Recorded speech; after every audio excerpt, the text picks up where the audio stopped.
Hi everyone, welcome to our YouTube channel Prem ji physics classes, जहाँ आप पढ़ते हैं फिजिक्स को बहुत ही इंटरेस्टिंग तरीके से। आज का जो हमारा लेक्चर है इसमें पढ़ेंगे प्रॉपर्टीज ऑफ कंडक्टर। कंडक्टर की प्रॉपर्टीज के बारे में पढ़ेंगे। ओके, इन इलेक्ट्रिक फील्ड में जब हो कंडक्टर, या फिर इलेक्ट्रोस्टैटिक्स ऑफ कंडक्टर। कंडक्टर का इलेक्ट्रोस्टैटिक्स क्या होता है, इसको दोनों ही आर्टिकल से के अंदर पढ़ते हैं। तो हम सबसे पहले ये जानने की कोशिश करेंगे। पहला प्रॉपर्टी मैंने लिख रखा है, electric field intensity inside the conductor remains zero in external electric field. कहता क्या है ये समझ लीजिए। अगर मान लीजिए ये चार्ज है, चार्ज प्लेट है एक, ठीक है, और यहाँ कंडक्टर रखा हुआ है और दूसरा एक चार्ज प्लेट है, ठीक है, ये नेगेटिव चार्ज है। ओके, और ये पॉजिटिव चार्ज है, तो यहां पर ये नेगेटिव हो जाता है और ये क्या हो जाएगा, पॉजिटिव। ये वाला चीज जो है नेगेटिव चार्ज है इसलिए पॉजिटिव हो जाएगा। अब होगा क्या यहाँ पर, जैसे मान लीजिए एक्सटर्नल इलेक्ट्रिक फील्ड है ई एक्सटर्नल, तो यहाँ पर इलेक्ट्रिक फील्ड का जो डायरेक्शन होगा वो ये होगा। तो ये इंटरनल इलेक्ट्रिक फील्ड है और ये एक्सटर्नल इलेक्ट्रिक फील्ड है। ओके, अब एक्सटर्नल इलेक्ट्रिक फील्ड का डायरेक्शन तो इधर है, ई एक्सटर्नल। तो यहाँ पर ई नेट की जो वैल्यू होगी, ई नेट जब हम निकालेंगे तो ई एक्सटर्नल माइनस ई इंटरनल, ठीक है। अब ये दोनों की जो वैल्यू है इक्वल एंड अपोजिट है, इसलिए ये वैल्यू क्या हो जाएगा, जीरो। क्यों इक्वल क्यों है ये समझने की कोशिश करते हैं। देखिए, ये जो चार्ज शीट है, तो आपको बताया था शीट के कारण इलेक्ट्रिक फील्ड इंटेंसिटी कितना होता है, सिग्मा अपॉन एप्सिलॉन नॉट, ठीक है। एक है तो सिग्मा अपॉन 2 एप्सिलॉन नॉट, दो है तो सिग्मा अपॉन एप्सिलॉन। अब ये जो है इलेक्ट्रिक फील्ड, जितना इस पर चार्ज होगा उतना ही यहाँ भी इंडक्शन करेगा। किससे, इंडक्शन की प्रॉपर्टी से, इंडक्शन के फिनोमेना से। ये जितना चार्ज इस पर होता है उतना ही इसमें क्या करता है, इंड्यूस करता है। अब जितनी इलेक्ट्रिक फील्ड इंटेंसिटी इसकी है, इलेक्ट्रिक फील्ड लाइंस कितनी पास करेगी, इलेक्ट्रिक फील्ड इंटेंसिटी की वैल्यू कितनी होगी, that is proportional to the charge density. अब सरफेस चार्ज डेंसिटी वही है, एरिया वही है, सारा चीज सेम है, तो ये क्या करेगा, सेम ही इलेक्ट्रिक फील्ड इंटेंसिटी जनरेट करेगा।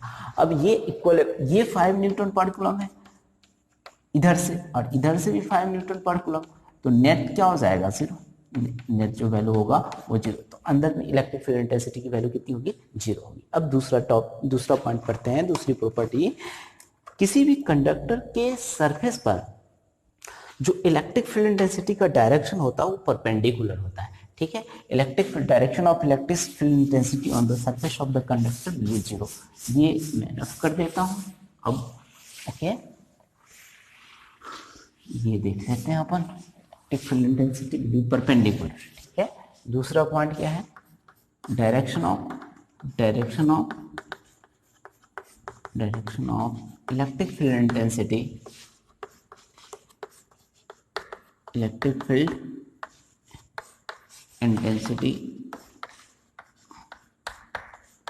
will be zero, will be perpendicular on the surface of the conductor,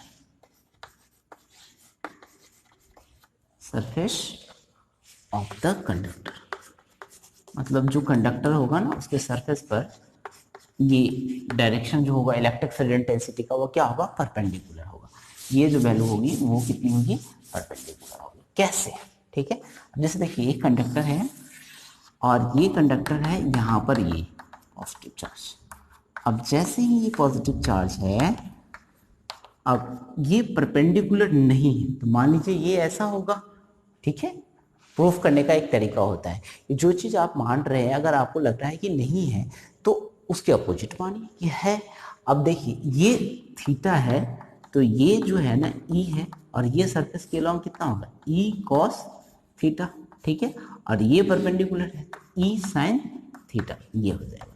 अब देखिए, ये वाला जो फोर्स जो अलोंग द सरफेस लग रहा है, चार्ज ई कॉस थीटा एक फोर्स लगाएगा, तो फोर्स लगाएगा तो इसका मोशन होगा। लेकिन इलेक्ट्रोस्टैटिक्स में ऐसा नहीं होता। इलेक्ट्रोस्टैटिक्स में क्या है, चार्ज रेस्ट में रहता है। तो जब रेस्ट में रहता है तो इसका मतलब है कि इस पर कोई फोर्स ही नहीं लग रहा है। तो मतलब कहने का, क्यू ई कॉस थीटा जो है, इस यहाँ पर जो कोई भी चार्ज है उस पर जो है ना, क्यू कॉस थीटा, वो वैल्यू क्या है, जीरो के इक्वल है। अब ये जीरो के क्यू जीरो हो नहीं सकता, ई जीरो चार्ज है ही, तो ये सारे चीज जीरो हो नहीं सकती क्योंकि यू परपेंडिकुलर तो कुछ है। अब cos थीटा इक्वल टू ई की कुछ तो वैल्यू है क्योंकि चार्ज है तो इलेक्ट्रिक फील्ड होगा ही। अब ये जो है ना जीरो है और थीटा इक्वल टू कितना हो जाएगा पाई बाई टू। ठीक है, theta equal to pi by two. मतलब समझ में आया कि मतलब हम ये सोचते हैं कि यहाँ चार्ज रेस्ट में है तो फोर्स नहीं लग रहा है, फोर्स नहीं लगेगा तो ये वैल्यू कितना हो जाएगा जीरो के इक्वल, और ये सब जीरो के इक्वल हो नहीं सकता, तो cos थीटा मतलब जो एंगल था, जो एंगल आपने लिया था वो कितना होगा 90 डिग्री का हो गया। तो ये सेकेंड टर्म समझ में आ गया। ठीक है, तो अगर रीजन पूछे तो आप रीजन बता सकते हैं ना कि in electrostatics the charge remains in rest, so the electric field will not act along the surface of the conductor, otherwise it will क्या हो जाएगा, मतलब एक फोर्स लगेगा और ये क्या हो जाएगा इलेक्ट्रोस्टैटिक का कंसेप्ट ही एब्सर्ड हो जाएगा। तो ये हो गया आपका सेकेंड पॉइंट। अब हमें third, conductor value of charge will be zero, charge की जो वैल्यू होगी ना वो जीरो होगी। ठीक है, and excess of charge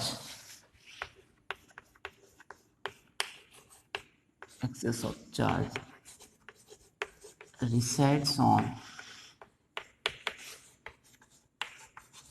the surface of the conductor,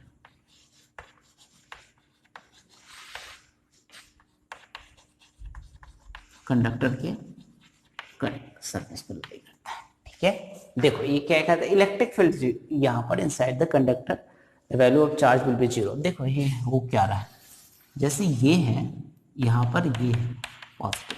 okay, अब ये कह क्या रहा है ये देखना, तो यहाँ पर ये हमें गॉसियन सरफेस लेनी, हम ये मान रहे हैं कि ई इनसाइड द कंडक्टर जीरो होता है। अंदर तो कंडक्टर अभी देखा था, अंदर कंडक्टर की वैल्यू क्या होती है, मतलब इलेक्ट्रिक फील्ड इंटेंसिटी क्या होती है, जीरो होती है। अब ई जो है ना वो तो जीरो है और E dot D S equal to क्या हो जाएगा क्यू अपॉन एप्सिलॉन नॉट। तो ई की वैल्यू कितनी है जीरो है, तो क्यू इनक्लोज जो होगा वो क्या होगा, क्यू की वैल्यू जो होगी वो जीरो होगी। अब देखो ये तो पॉइंट क्लियर हो गया कि अंदर जो है ना इलेक्ट्रिक चार्ज की वैल्यू जीरो होगी। अब सरफेस का कंसेप्ट समझते हैं कि सरफेस पर क्या होगा। तो सरफेस के केस में क्या होगा कि हमने गॉसियन सरफेस क्या बनाया है, near by the upper surface, surface के नजदीक में गॉसियन सरफेस बनाया है। तो अब जैसे ही हमने नजदीक में गॉसियन सरफेस बनाया है, इसका मतलब है एक्सेस ऑफ चार्ज कहाँ पर लाई करेगा, on the surface of the conductor, conductor के सरफेस पर लाई करेगा। तो ये हो गया क्लियर यहाँ से कि एक्सेस चार्ज होगा ना वो on the surface, charge will be on the surface, ये कहाँ होगा सरफेस पर होगा। तो ये हो गया। अब हमें फोर्थ पॉइंट देखना है, तो फोर्थ पॉइंट क्या कहता है कि potential on the surface of the conductor, देखिए potential on the surface of the conductor and inside the conductor will remain constant. ठीक है, potential within the WITHIN within the conductor,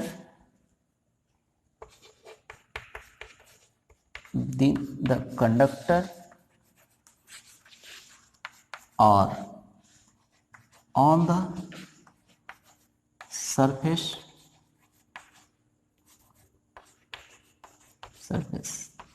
remains constant। ये क्या होगा कांस्टेंट। ठीक है, surface remains constant. अब देखो ये क्या कह रहा है कि ये जो है ना ये कंडक्टर है, अंदर में ये चार्ज है, ठीक है, अंदर में एन सरफेस पर, दोनों ही जगह अंदर में एन सरफेस पर दोनों जगह क्या होगा, पोटेंशियल का वैल्यू कांस्टेंट होगा। तो देखिए होता क्या है, हम जानते हैं कि relation minus D V upon D R. Okay, और E इक्वल टू क्या होगा जीरो, क्योंकि अंदर में हम मान रहे हैं इलेक्ट्रिक फील्ड क्या है जीरो है। तो E इक्वल टू जीरो, तो D V upon D R v क्या होगा यहाँ, कांस्टेंट, v की वैल्यू क्या होगी, कांस्टेंट। अब ऑन द सरफेस, अंदर की तो बात हो गई, ऑन द सरफेस देखो, ऑन द सरफेस E ऐसे है, लेकिन इसके टेंजेंशियल जो है ना ET, वो क्या है, जीरो है, अभी प्रूव किया था। अब ET जीरो है तो सरफेस का पोटेंशियल हमको चेक करना है, पोटेंशियल डिफरेंस नहीं, तो सरफेस का अगर पोटेंशियल डिफरेंस देखना है, एक पॉइंट से दूसरे पॉइंट सरफेस पर आना है, यहां पर नहीं है, एक पॉइंट से दूसरे पॉइंट, ठीक है। यहाँ कंफ्यूजन होता है कि sir ET equal to zero आप लेके कैसे प्रूव करेंगे, क्योंकि ऐसे करेंगे क्योंकि ये सरफेस के अलॉन्ग जो है ना वो इलेक्ट्रिक फील्ड क्या है, जीरो है। तो E equal to ET equal to जो होगा वो dV अपॉन dr होगा, और ये जो है ना ये जीरो है तो माइनस dV अपॉन dr है, dt नहीं dr, ओके। तो V की वैल्यू क्या हो जाएगी, कांस्टेंट, ओके, क्लियर हुआ ना। इधर नहीं लेना है हमको, इस सरफेस के अलॉन्ग लेना है पोटेंशियल डिफरेंस, एक पॉइंट का पोटेंशियल फिर दूसरे पॉइंट का पोटेंशियल, तो ये लेना है हमको, इसलिए ऐसा होता है, ठीक है। तो ये हो गया फोर्थ नंबर पॉइंट। अब फिफ्थ नंबर पॉइंट पढ़ेंगे।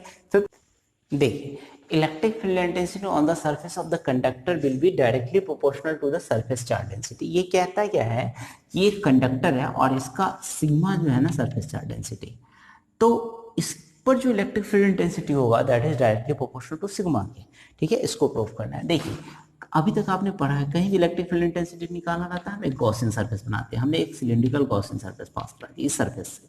अब ये सरफेस जो है ना, ये पर्टिकुलर एरिया जो भी है इसका ये S है, ठीक है।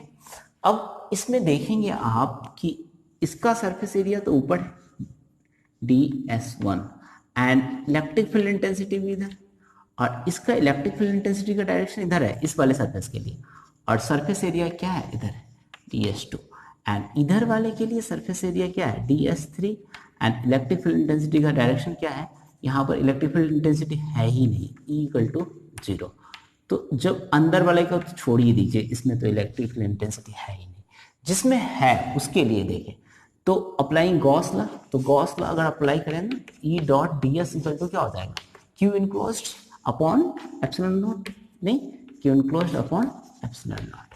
अब देखिए ये E है आपका एक EDS1 cos 0 पहला वाला के लिए, उसके बाद है EDS2 cos 90 एंड Q की वैल्यू कितना हो गया, sigma into S upon epsilon naught. अब देखिए cos 90 इक्वल टू क्या होता है, जीरो, तो E बाहर आ जाएगा, DS1 equal to zero to S, ये हो जाएगा S, और यहाँ है sigma into S upon epsilon naught, तो ये DS1 की वैल्यू DS1 हो जाएगी, तो E into S equal to sigma into S upon epsilon naught, into E जो है ना वो सिग्मा अपॉन एप्सिलॉन नॉट हो जाएगा।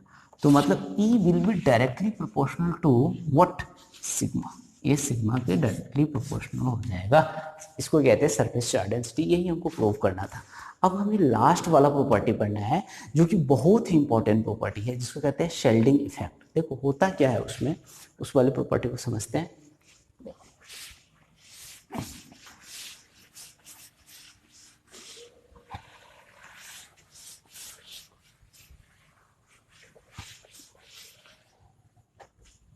सिक्स नंबर पॉइंट है electric field intensity EFI inside a charge inside a cavity of a conductor remains zero,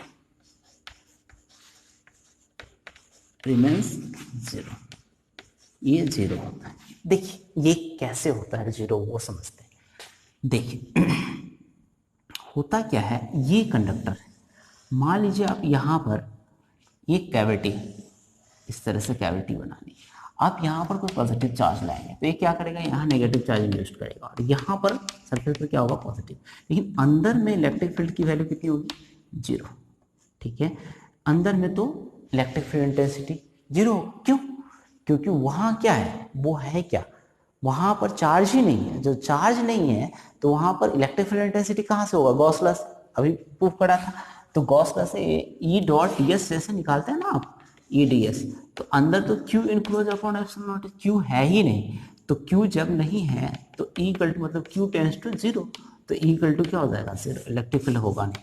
अब इसका application है, इसको कहते हैं, it is also known as shielding effect, SHIELDING, shielding effect, okay. और इसी को बोलते हैं फैराडे केज, फैराडे केज, इसी का नाम है फैराडे केज। देखो अब इस शेल्डिंग इफेक्ट है एंड फैराडे केज, इन दोनों चीज़ों को समझने की कोशिश करते हैं। देखिए होता क्या है, ये जो है ना shielding effect and Faraday cage में, इसका बहुत बड़ा एप्लीकेशन है। एप्लीकेशन ये है कि जैसे मान लीजिए, एप्लीकेशन लिख लीजिए, मैं 3 एप्लीकेशन अभी गिना देता हूँ एप्लीकेशन, ठीक है। सबसे पहला एप्लीकेशन क्या है, तो लेकिन मान लो अगर पेड़ के पास खड़ा हुआ है आदमी और अगर वो कार में चला जाता है, तो होता क्या है, थंडर स्टॉर्म के कारण कार के ऊपर वाले सरफेस में तो इंडक्शन हो जाता है चार्ज, मतलब वो अंदर का जो व्यक्ति होता है वो प्रोटेक्टेड रहता है। लेकिन अगर वही व्यक्ति अगर क्या करे, पेड़ के नीचे खड़ा हो जहां पर हरा पेड़ है, तो वो क्या होगा, थंडरस्टॉर्म के कारण, थंडर के कारण क्या होगा, चार्जेस इंड्यूस हो जाएगा उस वृक्ष में, उस पेड़ में, और उसको शॉक लग सकता है। तो ऐसा केस होता है शेल्डिंग इफेक्ट का, ठीक है।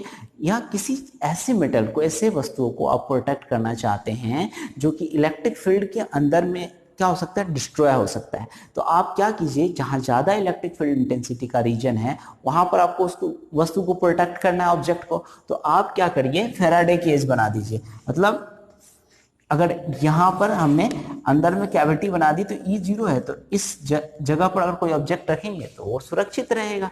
एक तो ये, दूसरा ये, और तीसरा ये कि अगर मान लो किसी को सिग्नल भेजना है, आजकल ऐसा होता है, पाइप से हम जैसे ऑप्टिकल फाइबर वगैरह बनाते हैं तो सिग्नल दूर तक पहुंचाना है, तो क्या होता है कि बाहर वाले सरफेस को ना कंडक्टर बनाया जाता है, उसको अर्थ से कनेक्ट कर दिया जाता है।